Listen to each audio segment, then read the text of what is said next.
Hi, everybody. I want to start a little bit backwards. We're going to start in the New Testament, and I'm going to read a parable that Jesus tells, and then I'm going to go back to the Old Testament and show you what he's talking about in Nehemiah. All right? So this is from Mark chapter 12. And he began to speak to them in parables. A man planted a vineyard and put a fence around it and dug a pit for a winepress and built a tower and leased it to the tenants and went into another country.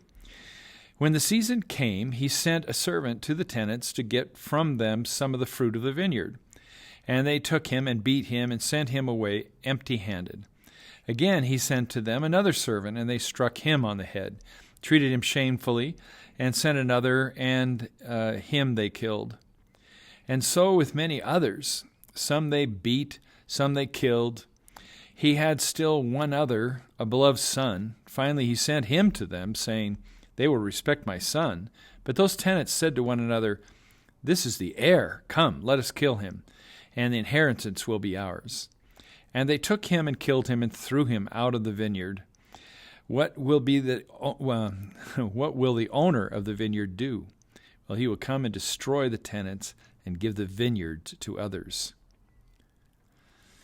So this parable, Jesus is talking about how the Israelites, vineyard is often kind of a euphemism for the Israelite nation, and how they've treated the prophets that have sent. Now, I want to go to this chapter 9 of Nehemiah, where it's talking about this very same thing in verse 26. But despite all this, they were disobedient and rebelled against you. They turned their backs on your law. They killed your prophets, who warned them to return to you, and they committed terrible blasphemies. Well, there it is, example of them not listening to the prophets. And then, of course, in this parable, Jesus talks about a son coming, and they're going to kill him, which is him, of course, that's Jesus. And it just reminds me that we don't naturally listen to what God has to say, because often God has to say goes against what we want to hear.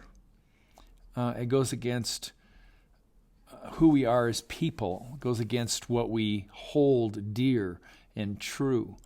And it just shows us that our whole thinking is out of whack, that it's not what God thinks. Like in Isaiah class, we were just talking about one of the passages that said, "My ways are not your ways, says the Lord. My ways are much higher than your ways." And of course, so when God comes with his ways, we don't often get it, and we don't even like it. And we want to destroy it because it goes against what we hold so dear.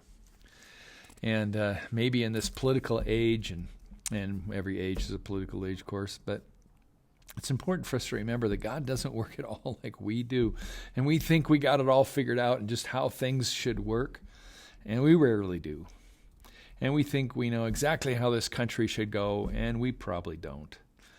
And if Jesus had come during this time, I'm not sure we would be any different than the Israelites were. And it just maybe should humble us to realize that we need to humbly come before God, knowing that his ways are not our ways, and be open to how God's working, which, by the way, will look nothing like what we think it should look like. So maybe that's our biggest clue. Well, have a great day. God bless. Take care.